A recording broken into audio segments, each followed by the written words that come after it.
It was Tuesday the 23rd of January. I was just doing normal things in the kitchen, preparing the tea.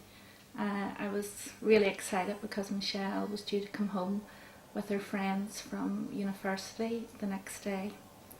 The doorbell rang. I went to the door, and there, to my astonishment, was two policemen standing on the front doorstep. Well, immediately I knew there was something wrong when they asked if they could come in.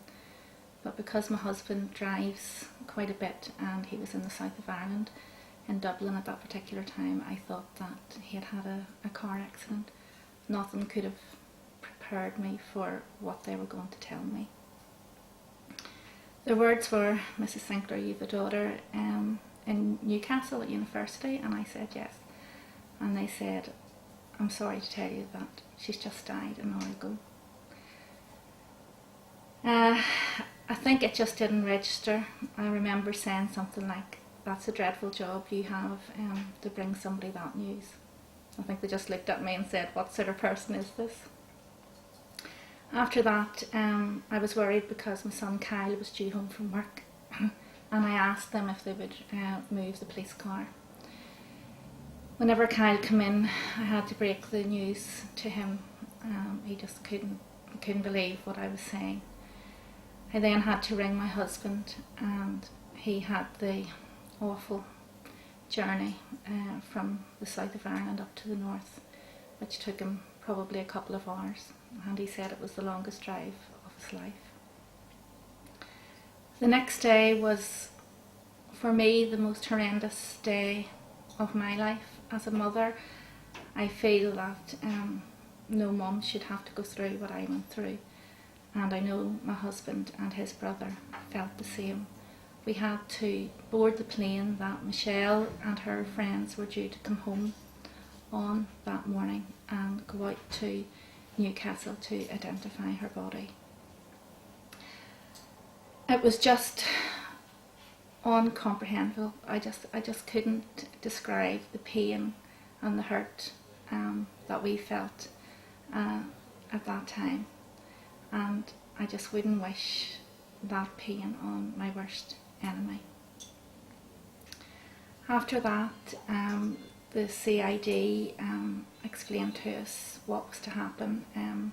Because Michelle had just been sitting chatting with her friend Abby in her halls of residence and had just died very suddenly, they did have to treat it as a suspicious case until everything else was ruled out. We stayed there and we flew home the next day, and unfortunately, due to the logistics of everything, Michelle's body couldn't be brought home until 8 days later. We organised in that time a beautiful celebration service in our church, and we felt that that was a very positive thing for us to do, and we were able to do what we felt was the right thing for her. And there was a lot of young people there, and we did try to make it a happy time. It's just been overwhelming. Grief is something that we're not really taught how to deal with, and as a family we are just heartbroken. We've really been shaken to the very core. We really just have to deal with it as we go along. It's a roller coaster, it's up and down. One day you may be feeling okay, another day you may be down.